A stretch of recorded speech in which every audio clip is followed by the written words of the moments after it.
What's going on, everyone? It's Ben from YGO from Zero back with another Android format video.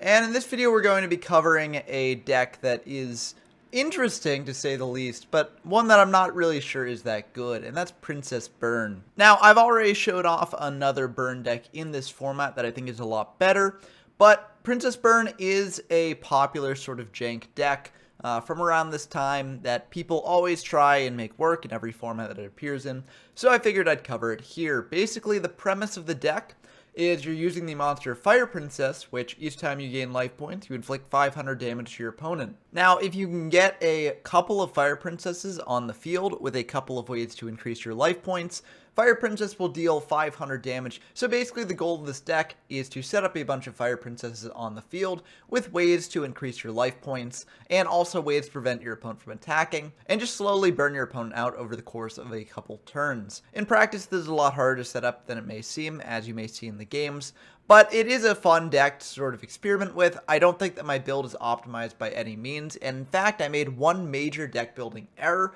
that I'll bring up as I go through the card by card breakdown that really, hurt the deck and prevented it from dealing with the deck's main weakness.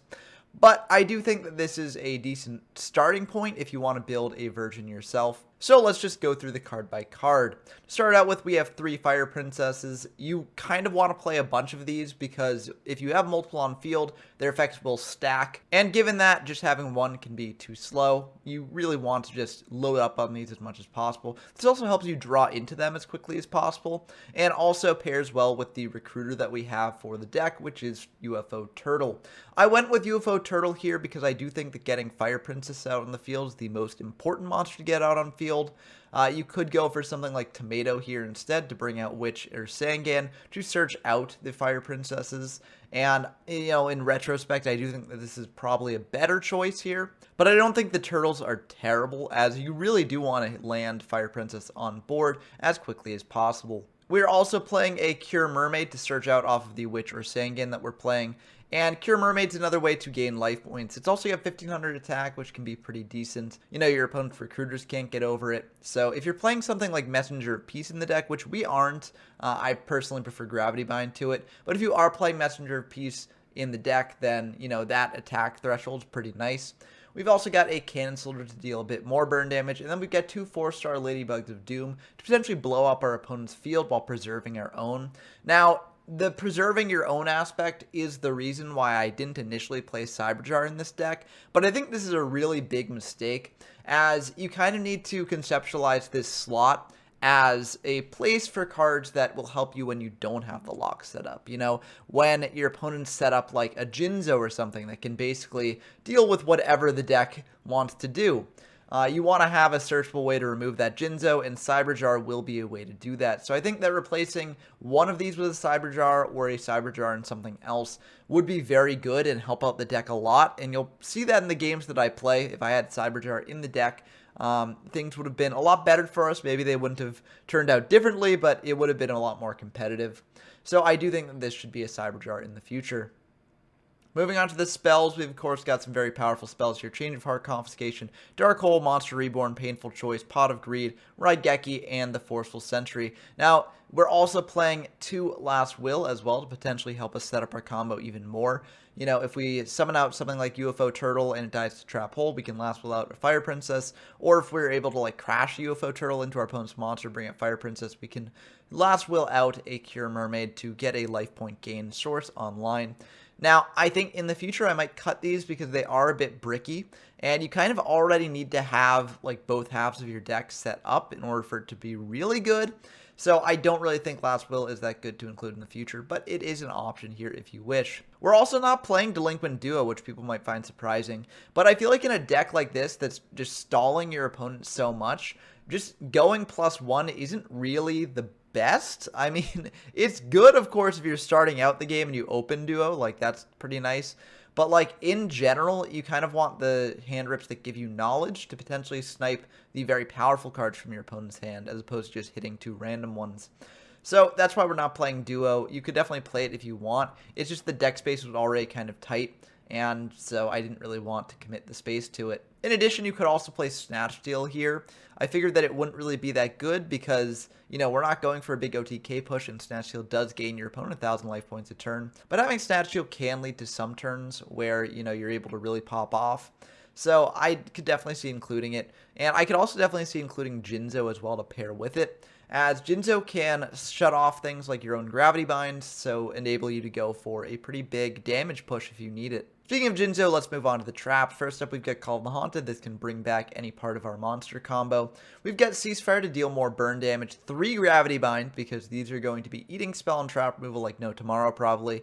We've got an Imperial Order. If you're able to set up Imperial Order plus Gravity Bind, you're in a really, really good spot. The only thing that really deals with that is like Jinzo, or if your opponent sided in like Dust Tornadoes in games 2 and 3. We've also got 3 Just Desserts to pair with our Ceasefire. This is another way to get aggressive with burn damage that can really add up. We've also got a Magic Cylinder, because of course this is a burn deck. We've got a Magic Jammer as well. I'm not too confident with this, but we are playing 3 Solemn in addition. So like, you want to have a bunch of negation for your opponent's powerful cards. And given that we are going to be stalling for quite some time, we figure that we have cards in hand to discard off Magic Jammer. But maybe this could be a different card. As I said, I don't think this deck is optimized by any means, and I encourage you to try it out on your own and make some changes if you're interested. We've also got a Mirror Force to stop our opponent's aggressive pressure, and 3 Solemn Wishes. These are our main way of getting life point gain with the Fire Princess.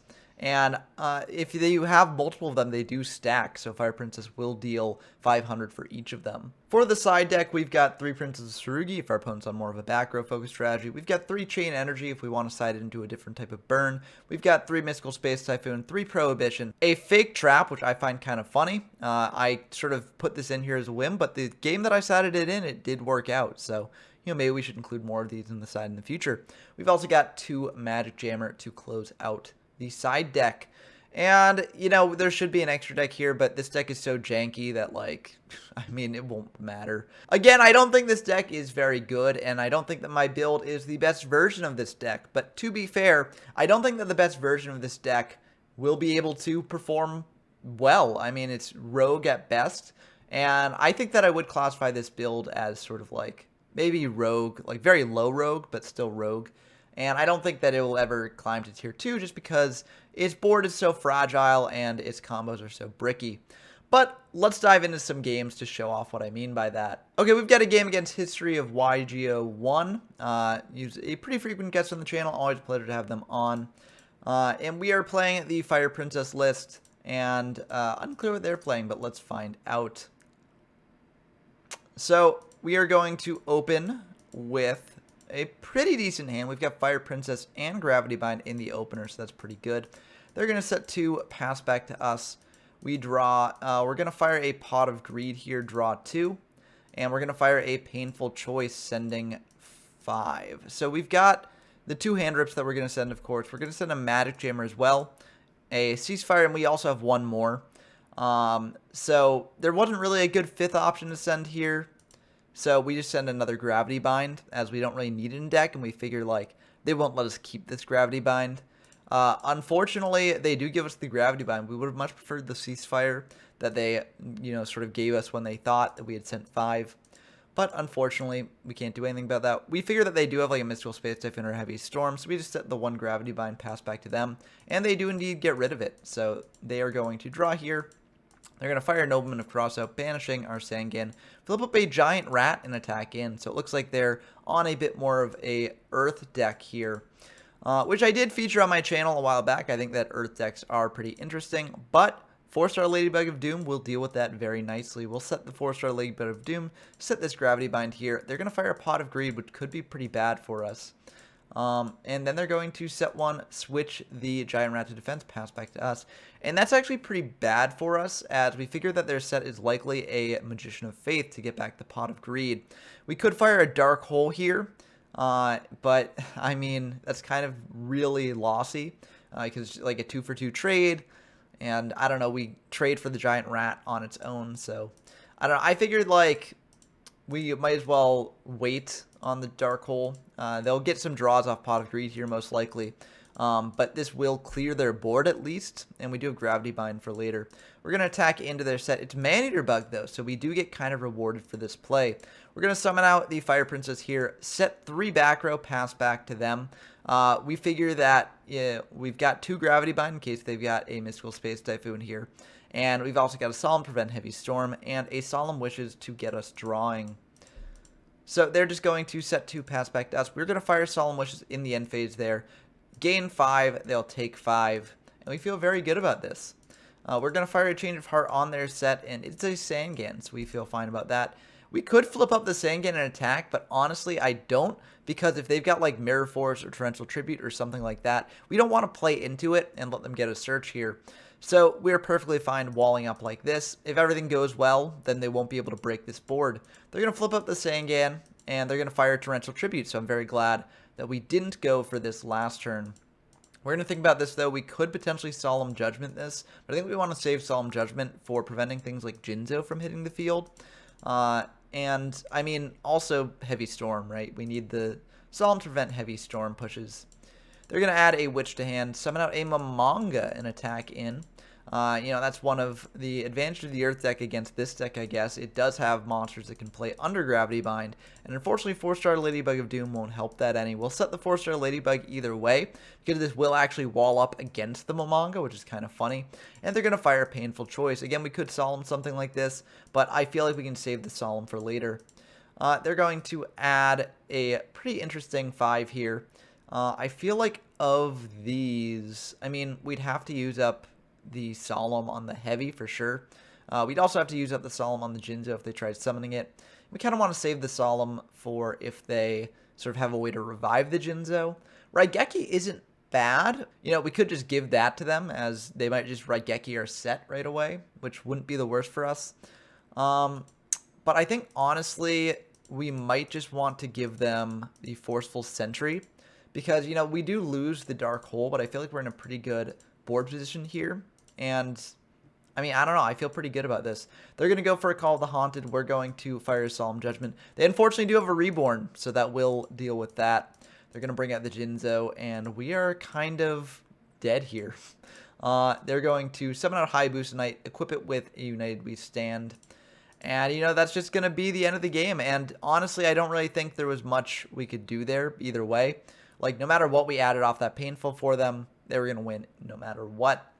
So, we lost game 1, and this is a pretty bad matchup for the Fire Princess deck, as it seems like History of YGO 1 is playing cards in their main deck that can get under Gravity Bind, and even get under Messenger Piece as well. So, you know, if we had Messenger Piece in the side, maybe we could have sided them in, because, like, that will stop a boosted Hayabusa Knight from getting over our monsters, but as is our side isn't really prepared for that. So, you know, we're just going to go into game 2. I think that we make some changes to the deck, but I don't quite remember what they are.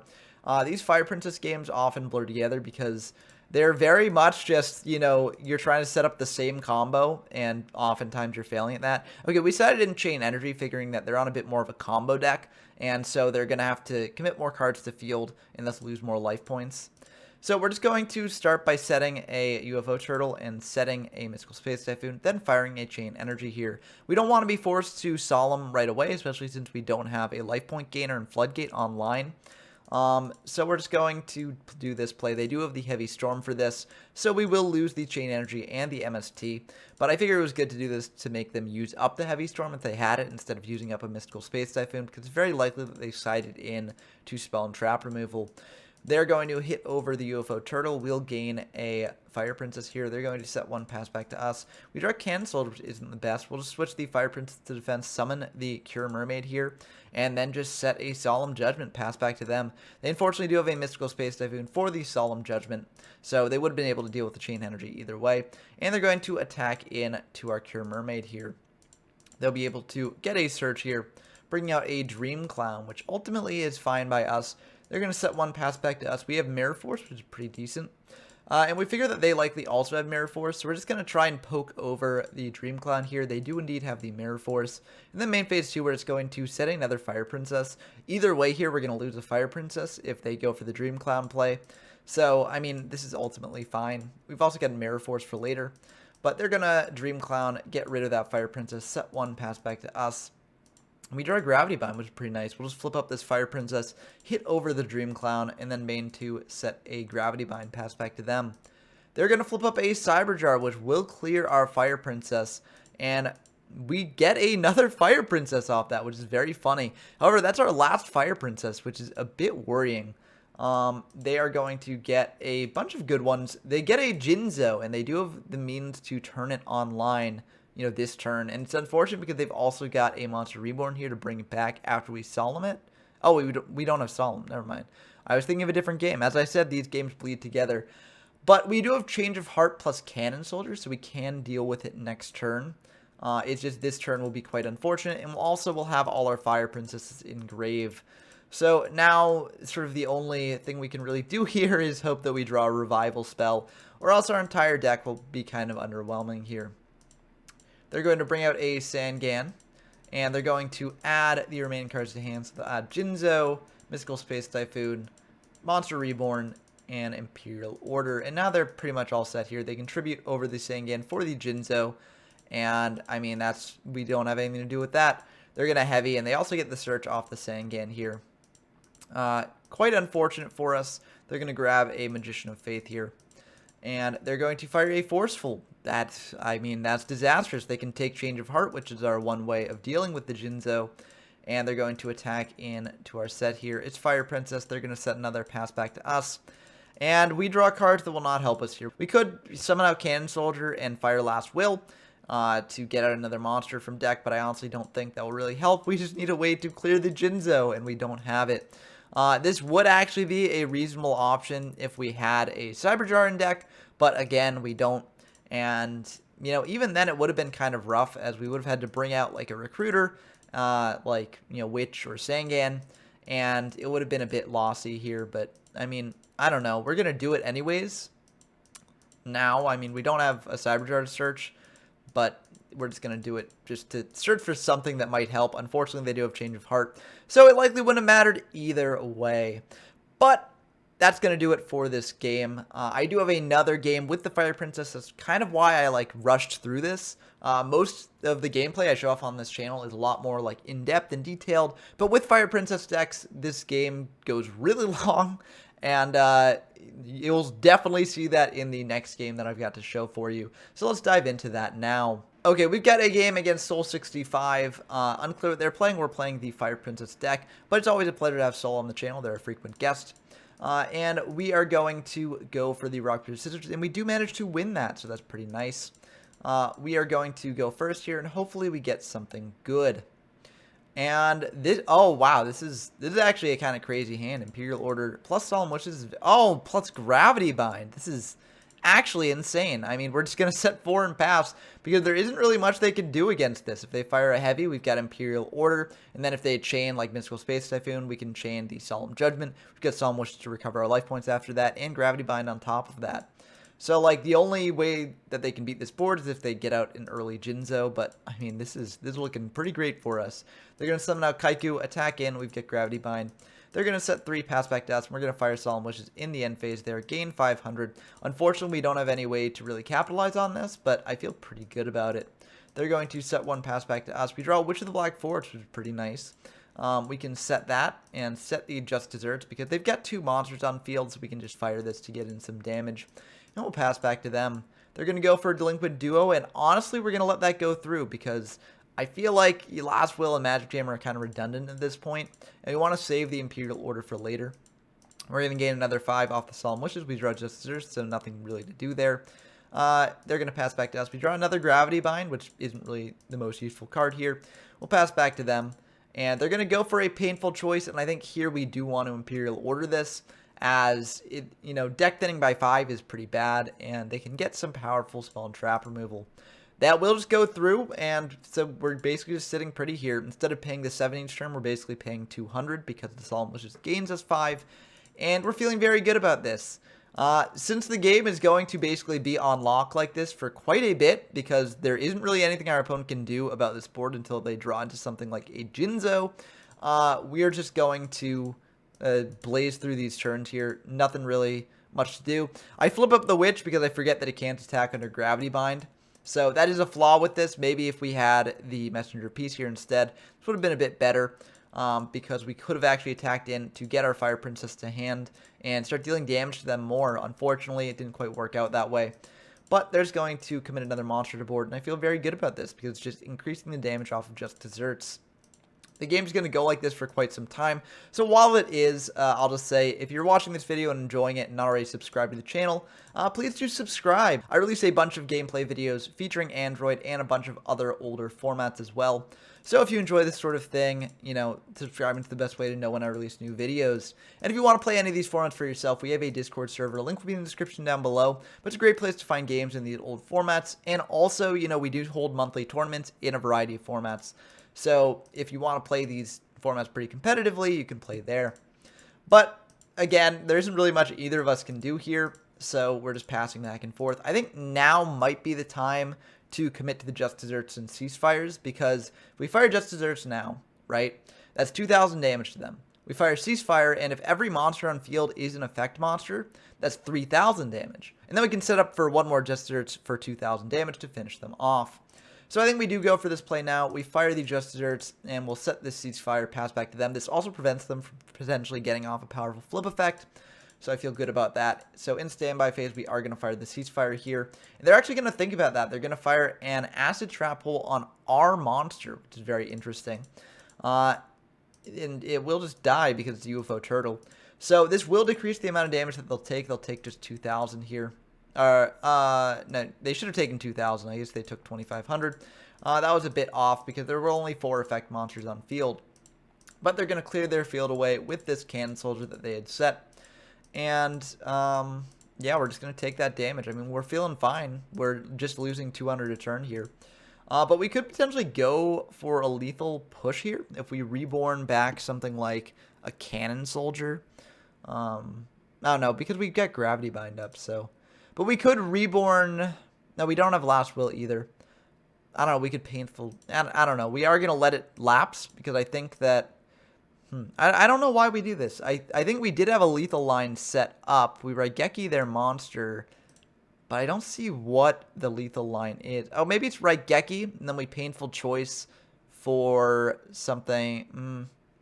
I don't know. I mean, we could reborn the Cannon Soldier, get 500 damage from that, and then search with the Witch, bring out another monster for an additional 500, and then tribute off the Cannon Soldier for 1,500, which drops them down to 1,000. If we then set the Just Desserts, then that is 500 damage if they commit another monster board. And then if we search a Sangam with the Witch potentially, and then use that to search a Fire Princess, that will be the end of the game. Or to search a Cannon Soldier of our own, that will be the end of the game. So I guess that's why we do this. We figure that, you know, we probably have lethal here as long as they don't have, like, Imperial Order. But unfortunately they do. So, yeah, we're just going to lose the Raigeki. Maybe I should have actually solemned that if I was going for this line. As, you know, we're not attacking. The only thing we really lose to is, like, a Torrential Tribute if we do that. So, I don't know. I think I probably should have solemned if I was going to commit to this. But honestly, I don't even think I should have committed to this. I feel like we had the game pretty much on lock. I think I was afraid of them, like, top-decking into a Jinzo and tributing over a monster. But I don't know. I feel like this was a major misplay on our part. They're going to think about whether they want to keep this Imperial Order up, and they are indeed going to let it lapse. They're going to fire a Cold Wave, which is interesting, but we're going to fire a Just Desserts. They're going to fire an MST here, getting rid of the Gravity Bind. And we could potentially solemn that, but, you know, if they do have Jinzo to commit to field, we're losing a lot from that. So, I don't know. We're just going to let that go through. We figure they probably can't kill us here since they can't fire spells and traps of their own under Cold Wave. And they're just going to set one, fire a Morphing Jar, which is a bit unfortunate. But we will get 5 draws off this, so it's not the worst thing in the world. And these are pretty good draws, honestly. They're also going to gain 5 new cards. We draw. And Solemn Wishes will, in fact, gain us 500 because it's a continuous effect. It's not an activated effect. So Cold Wave won't prevent it from going off. We're going to switch this Witch to attack, just to attack into the Morphing Jar. If they fire a Mirror Force with the... Oh, they can't fire Mirror Force because they're under Cold Wave. Yeah, so this works out no matter what. So we will deal them 400 damage here. So we're chipping away at their life points slowly but surely. Main 2, we're just going to set a 4-star Ladybug of Doom here. They're going to fire a Pot of Greed, drawing 2. And then they're going to think a bit, and they're going to fire a Forceful Sentry. That's fine. We'll send back a Dark Hole. But honestly, I'm happier about sending back the Dark Hole than the Change of Heart. They're going to fire a Snatch Steal on our Witch. That is perfectly fine. They're going to flip up a Magician of Faith here, and I think we actually do have to Solemn this, given that they've got so many powerful spells in Grave. Like, if they get back even Pot of Greed, that would be insane. So, I think we do just want to go for the Solemn here, and we do indeed. So, I'll get rid of that. They're going to bring out a Bazoo, and that's perfectly fine by us, because, you know, this entire board will die to 4-star Ladybug of Doom. Which is kind of why it's, like, a little bit nice in this deck, even though I do think Cyberjar is a bit better.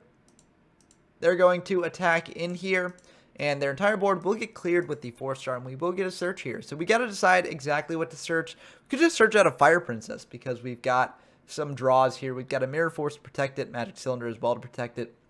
But I feel like, honestly, we want to just get in chip damage by attacking, and the best way to do that is to grab a Sangan here. So we're going to grab that Sangan. They are going to just set a couple more, pass back to us. And we draw Fire Princess, so we could go for the Fire Princess play if we want to. We're going to summon out the Sangan, attack in for 8,000. They've got a Call of the Haunted. And, you know, we're just going to let that go through. We could have potentially Solemn Judgmented it, but then we're dropping down really low. And if they do have a way to turn on Jinzo, then that would be really risky. So then main phase 2, we're just going to set a Mirror Force and a Magic Cylinder here. And we also set this Solemn Wishes as well, and this is a bit risky. I mean, I get we have the Solemn Judgment here for in case they commit a Jinzo to field. We're firing that no matter what. But we have clogged up our back row, unfortunately. So I think, honestly, this was a little bit of a misplay, but luckily they just go for a Jinzo here. And we're just going to fire a Solemn Judgment. If they have Reborn, that's, of course, bad for us, but we can always Change of Heart the Jinzo afterwards. I think, honestly, we could have left them Jinzo on field here, but the reason we didn't is if they've got any removal for the Sangan, and they very likely do, then we would just lose the duel here. So I felt like we had to do that, and we're also going to use these 2 Solemn Wishes to gain 1,000 and make up the life point damage a little bit. We're going to attack in with this Sangan here, dropping them down to 600, and we set this just desserts, figuring that, like, if they commit monster to board, this would be really good. We might just win the game, but I actually think this was a major misplay. Again, like Solemn Judgment, it clogs up our boards, but unlike Solemn Judgment, it's a lot harder to just use up if our opponent does go for a Jinzo play. So if our opponent top decks a Monster Reborn, they just win the game here, pretty much. And we can't use Change of Heart as follow-up because we can't activate any of our traps while Jinzo's on field. So I think this was a major misplay on our part. We will be able to get a search off the Sangan here, getting a Cannon Soldier. And they're going to pass back to us. And I think given our zones being clogged up, we have to just go on the aggressive here. We're going to summon out a Fire Princess. That's fine by them. We're going to attack in. And they're going to fire an Offerings of the Doomed, which is very interesting. This will at least protect us for one more turn from them drawing a Monster Reborn, and they're going to set 2 pass back to us. I figure those are likely bluffs because if they had a Mirror Force, they would have fired it. If they had any way to deal with our board, they probably would have just gone for that. So we could just summon out Cannon Soldier and tribute off immediately for priority, but I have the read that their back row is entirely bluffs, and looking at their back row, it is indeed entirely bluffs here. So we will be able to attack in for 1,400, and that will be the end of the game. So very long game 1 of this match. I think if I had played this a bit less greedily, we would have just had it locked up completely, and there wouldn't have been really any risk of us losing. As is, I got a bit greedy and made a suspect play, and that really did come back to bite us. We were able to win the game in the end, but it was a lot harder than it potentially should have been. But I do think that that game really does show a flaw of the deck, where if you draw one half of the deck and not the other, you're just kind of in a really bad spot, as we had the lockdown. We had the field locked down that game, but we just didn't have a way to deal damage to our opponent. And, you know, we eventually would have drawn it, but Fire Princess can take some time to actually get burning them to death. And so, you know, we might not have been able to kill them completely there. We are going to go in to game 2, though. I think we keep the deck largely the same, although I think we probably take out the hand rips. Oh, no, I guess we include the hand rips. Maybe we didn't make any changes to the side deck. I don't know, side decking with this sort of jank deck is kind of weird. And I do think that the side deck was misconstructed. We're going to start with a Confiscation here, and you might think that's weird because we also have a Pot of Greed, so we could fire that first. But I figure I'm more okay losing the Confiscation to an Imperial Order than I am losing the Pot of Greed to an Imperial Order. So that's why I do this. It's kind of awkward, but, you know, it is what I do. And we're going to look at their hand, and we see that they've got a Monster Reborn, a Cold Wave, a Kaiku, and a Nobleman of Crossout. Given that we've got the 4-star Ladybug of Doom here, I'm fine just taking the Nobleman away, as the others don't really matter to us as much. I mean, like, yeah, I'm really not a fan of Cold Wave in this format. I think it's not really that good. Even against, like, a deck like this, which is a heavy back row deck, we can set up this turn, and so it's not really that big of a deal for us. And we've got the Imperial Order for the Reborn. So we are indeed going to take the Nobleman out of their hand. We're going to fire this Pot of Greed, draw 2. And that's pretty good back row setup. We're just going to set everything here. If they top deck something like a heavy, we've got Magic Jammer for it. And we can pitch this Last Will. But otherwise, I'm feeling pretty good about this. They are going to draw here. And they're going to fire a Cold Wave. And we could potentially Imperial Order this or Magic Jammer this. But I figure, like, I don't know. That just seems... I feel like we can afford to wait because we've got 4-star Ladybug of Doom to deal with whatever monster they bring out. And even if they have something like Acid Trap Hold to chain to this Cold Wave to get rid of it, like they're still just bringing out a Kaiku, which is, you know, I mean, we're taking damage, but it's not the worst thing in the world. So I feel fine about this. They do indeed have the Acid Trap Hold to chain to that, and we will lose the 4-star Ladybug of Doom, but they'll also lose their Gemini Elf. So they'll be able to get in for 18 here, banish 2 cards from our graveyard. But, I mean, this is ultimately fine. Like, we can't really set any spells or traps, but, like, we've got a perfectly good setup here either way. We'll set this Sangan, pass back to us, or pass back to them, not to us. And they're going to tribute over Kaiku for a Jinzo, and this is a much worse outcome for us. And this is also why we really do need a Cyberjar in the deck, because our back row was pretty good, but Jinzo does really mess with that. And we really do need to search out a Cyberjar here to be able to potentially deal with the Jinzo. Unfortunately, we don't have a Cyberjar, so we just search out a UFO Turtle. This will help us deck then a little bit if we can draw into, like, a Raigeki or Dark Hole. But it's looking pretty bleak for us. I really do think that not having a Cyberjar in here will just cost us the game completely. We'll set this UFO Turtle and pass back to them. And again, you know, I mentioned this in deck building. I don't think that, you know, this necessarily would have change things. I mean, even if we do manage to pull off the Cyberjar, they have ways to bring the Jinzo back potentially, and I mean, they'd be able to get a bit aggressive, so I don't know. I'm not sure if things would change here, but we definitely would have been much more in the running if we actually had played a Cyberjar than if we hadn't.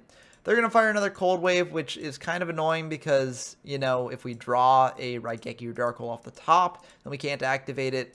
But, like, I mean, honestly, the thing that's winning them the game here is Jinzo. So, I don't know. They're going to set one, pass back to us. We draw Last Will. We're just going to switch this Fire Princess to defense, pass back to them. And they're going to flip up Morphing Jar. You know, we kind of had the read that it was Morphing Jar there. But, like, if we attacked in with the Fire Princess, we'd basically just lose the game as we'd take 500 from the Kaiku, then 24 from the Jinzo. We're kind of losing the game here anyways. Actually, we just do lose the game here anyways because Kaiku attacked over Fire Princess, and they deal 31. So there's no real need for them to fire Painful Choice here. They just win the game. So we're just going to admit defeat and simplify things a bit there. And, you know, again, if we had Cyberjar, maybe things would have turned out differently. And also if we had Messenger, maybe things would have turned out differently. But, like, Messenger is kind of weird because there are things that get around it, like Mystic Tomatoes get around it, Imperial Order gets around it. And with the Gravity Bind Imperial Order lock, the only thing that, like, really shuts it down is Jinzo, which is a one-of. So, like, I do like going for the Gravity Binds over the Messengers of Peace, but it's definitely something to consider for this deck. But we are going to go into game 3 here, and let's see how this one goes. We are going to be able to go first. So if we can set up a lock like that of the first game, then we're feeling pretty good. Confiscation's a pretty good draw here. We're going to start with Painful Choice, though, just to send 5 potential good ones. We're going to dump the Last Wills because we do have Cannon Soldier in hand, and also they could be big bricks later in the game. So if they do give us the Last Will, we're fine because we can set up Cannon Soldier plus Last Will. And if they don't, you know, we get some pretty decent cards here either way. So they are going to think about this, and they're going to give us the Last Will indeed, which is nice because now we can set that up with a Cannon Soldier play later on. And then we're going to fire the Confiscation. We're going to look at what they've got, and this is an interesting hand. I think, honestly, we want to send the Painful It's kind of awkward because they've got Magician of Faith, but we can Dark Hole the Magician of Faith, so it's not the worst. And if we do like summon a Cure Mermaid, then Dark Hole the board, then we can just Last Will that way. So I think honestly we are going to send the Painful Choice here. And then, given that they don't have a monster that can get over Cure Mermaid, we're just going to summon the Cure Mermaid, pass back to them. We'll set this Fake Trap as a bluff and see what they do. They're just going to set 3, pass back to us. And I feel pretty good about this. We're just going to fire a Dark Hole. And they have the IO! Oh, off the top. That's really bad for us. That's disastrous for us. We're just going to hit into what we figure is a Magician of Faith, and it is indeed. They're going to be able to grab that Painful Choice to hand, and this is really bad. We're going to set a Call of the Haunted here, and we did forget to gain our 800 from the Cure Mermaid. Our opponent kindly points that out to us, but this is looking really bad for us. They're going to set 2, pass back to us. We know that that's a Mystic Tomato, so I figure no reason to play into that. We're just going to pass back to them. And, you know, once the Imperial Order lapses, we can fire a Raigeki here to clear that tomato. They're going to fire a Painful Choice here, sending 5 pretty decent ones. I mean, we could just give them Cold Wave. That might just be the move, as Cold Wave is easily the most underwhelming card here. But I figure we could actually give them Snatch Steal, because if they go for the Snatch Steal on the Cure Mermaid and they try to get big damage in off of Bring Back the Jinzo, off the Call of the Haunted that we know they have, then we can just go for a major Raigeki play next turn. So I feel pretty good about giving them the Snatch Steal. Yeah, but maybe I should have just gone for the Cold Wave. I think probably in hindsight I should have just given them the Cold Wave, but I don't. And I may get punished for this choice here. We do give them the Snatch Steal, and they're just going to flip up this tomato. That's fine by us. Fire the Snatch Steal, take control of the Cure Mermaid, and they're going to try and get in for 2,900. And, you know, we're just going to take it. We don't really want to call back our UFO turtle. And ultimately we gain 1,000 from this, so we're doing pretty fine. Gravity Bind is pretty decent because this forces them to call back the Jinzo here if they want to get that going.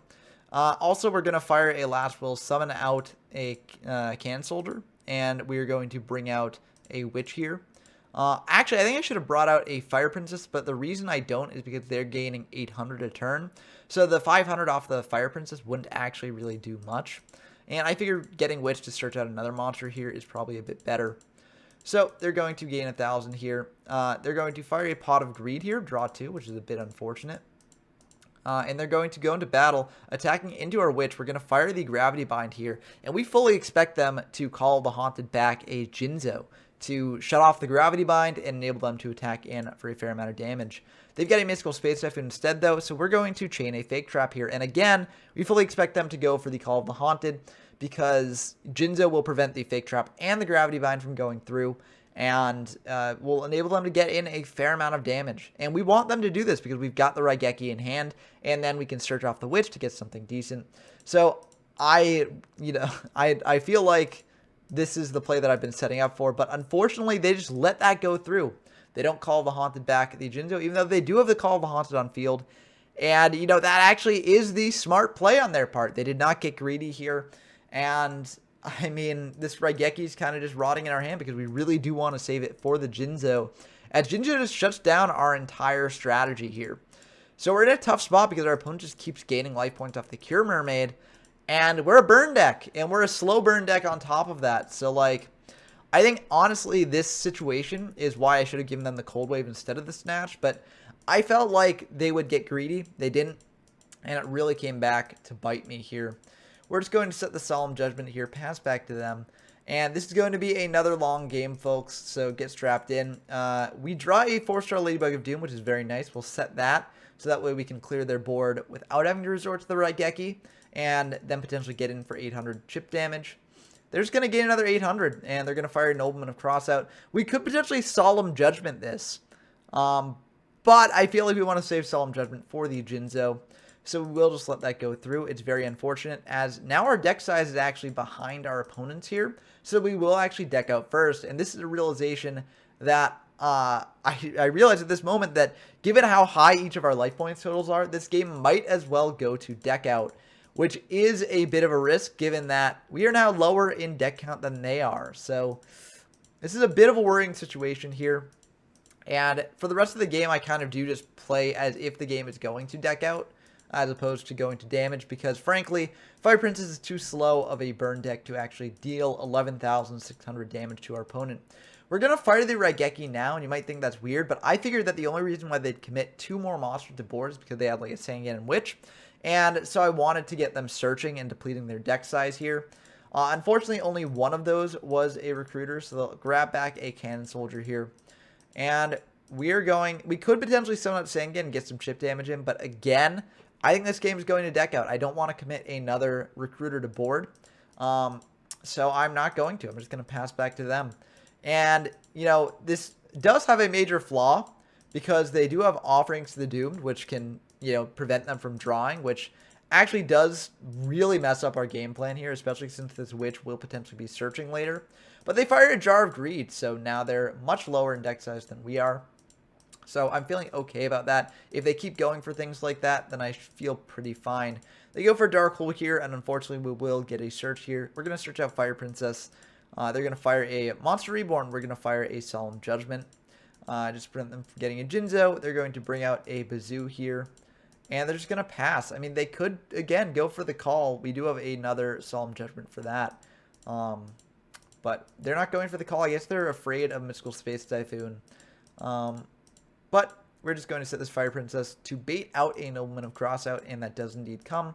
They're going to set 2, pass back to us. We draw a UFO Turtle. We'll set that, pass back to them, and let's see what they do here. They're going to fire a Change of Heart on the UFO Turtle. That's perfectly fine. It doesn't really do anything here. They're going to fire a Mystical Space Typhoon on our Gravity Bind, flip up a Cannon Soldier, and then they're going to buff up their Bazoo a bit here as well. So they're going to banish 3. They're going to go to battle, attack, and with the UFO Turtle, but at the end, I think we should have done the start step of battle phase instead of end of main, because they might sort of predict that we've got a Mirror Force coming, and we do indeed have the Mirror Force, so we'll fire that. They're going to chain the call. We've got a Solemn Judgment for the Call of the Haunted, so that will clear away the entire field here and prevent the Jinzo from hitting the field. They're going to set 1 pass back to us, and we draw Change of Hearts, so we might as well fire that. They're going to fire an Acid Trap Hole in response to our Chain of Heart here, and that is a Morphing Jar, so this does come back to bite us a little bit.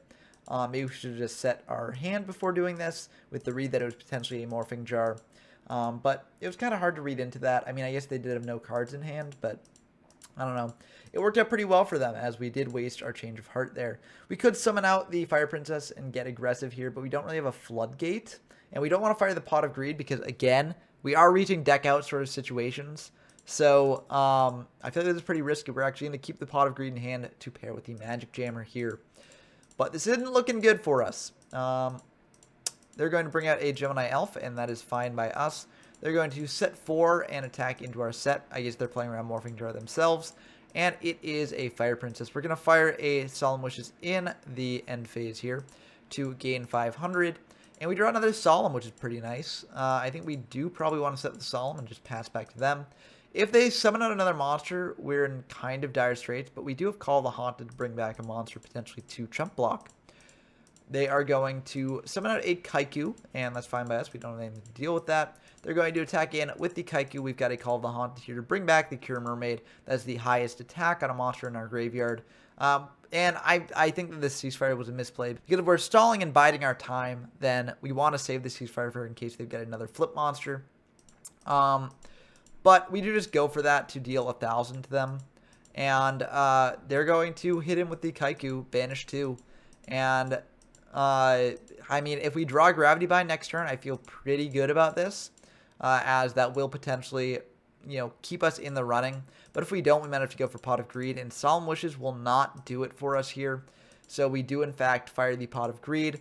And now we're in really dire straits. As we can't win a deck out war, we kind of just have to go for dealing damage. And we can't really deal 9,100 damage in, like, the course of 4 turns. Although I guess it was 7,600. They had the wrong life point total there. So, you know, it's a bit of a pipe dream here, but we're going to go for it anyways. They're going to attack in with the Kaiku. We've got a Gravity Bind here. They fire the Offerings to the Doomed. We're going to chain the Solemn here. And they're going to think on the resolution of that. And they're fine with that. They're going to go for a Raigeki now, and I mean, I don't see how we win this game. We're going to fire Solemn Wishes to gain 1,000 here. UFO Turtle will not do it. And they're going to take a while to think here. I mean, they don't really have anything to think about. We just lose from this position by deck out. So we're just going to simplify things a little bit and just admit defeat.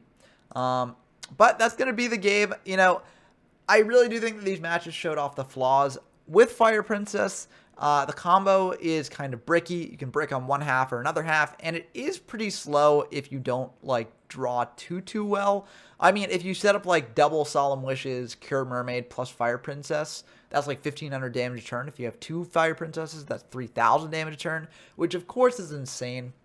But we're getting into, like, 5 or 6 card combos at that point, which you can potentially draw into given, like, Gravity Bind and the like. But, I mean, it's kind of a pipe dream at that point. So, I'm really not the biggest fan of this version of the burn deck. I know it's beloved by a lot of people for how jank it is, but I really don't think it can really compete in the Android metagame. But what do you think about the deck? Do you think that if there were some changes made, it would actually potentially be tier 2 or even tier 1? Or do you think that the deck is actually a lot worse than I'm making you seem and it's actually just garbage tier, like irredeemable? Let me know down in the comments below, and until next time, I've been Ben from YGO from Zero, and I'm signing off.